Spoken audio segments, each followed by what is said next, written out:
بسم الله والصلاة والسلام على رسول الله. قال تعالى ونبلوكم بالشر والخير فتنة وإلينا ترجعون.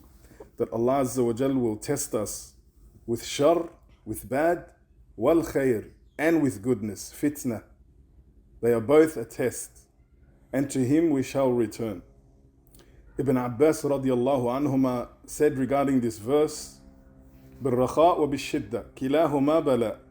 In times of ease and luxury and money and wealth, as well as hardship in tough times, both of them are a test. Ibn Zayd said, نبلوهم, that we are being tested بما يحبون وبما يكرهون, with the things that we love and the things that we hate, to see how we will react when we are given wealth and money in times of ease, and to see how patient we will be in times of hardship.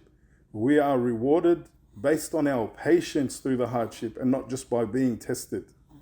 We need to, when we are tested with a hardship, we need to be patient with it, and it will pass. And if we are patient and put our reliance on Allah Azza wa Jal, then we will be rewarded for it.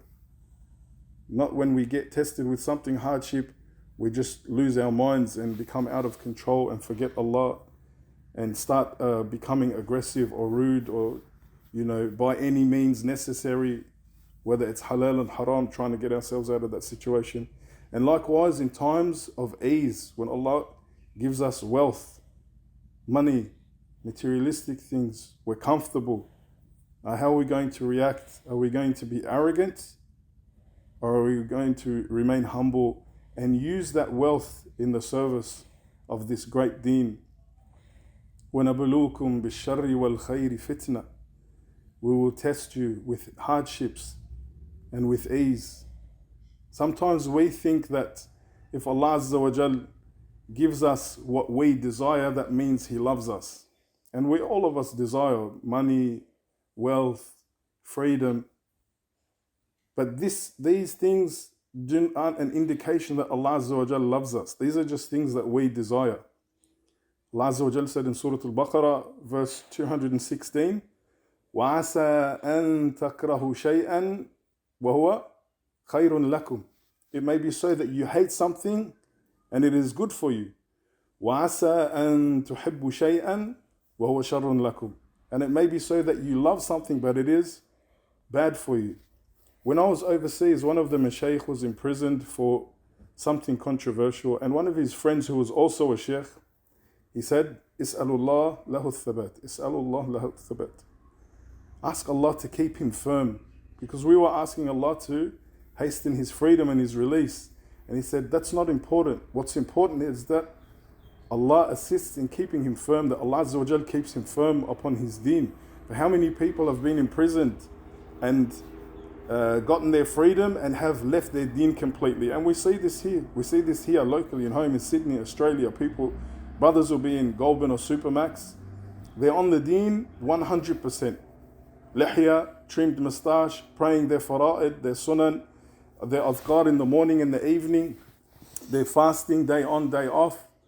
They're reciting the Quran, memorizing the Quran. They're learning their religion. But what happens when they're released?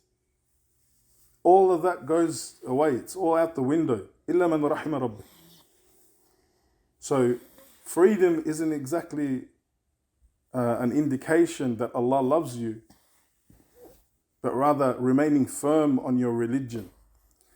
And similarly with wealth. Allah Azza wa Jal said, نَبْلُوكُمْ بِالشَّرِّ وَالْخَيْرِ. That we will be tested with hardship and with good things. A brother I knew who was doing it tough financially, he used to borrow money for his rent. And he started a business and he became successful and he made a lot of money. Now, for us, we think this is an excellent thing, is an excellent sign. Yes, it is. But what happened? He lost his religion completely.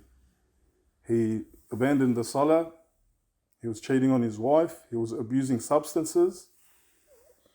So what we thought was good in Allah blessing him and giving him money was actually a test for him that he had failed. And if having money and wealth was an indication that Allah Azza wa Jal loved you, then the prophets and messengers would have been the wealthiest people on earth.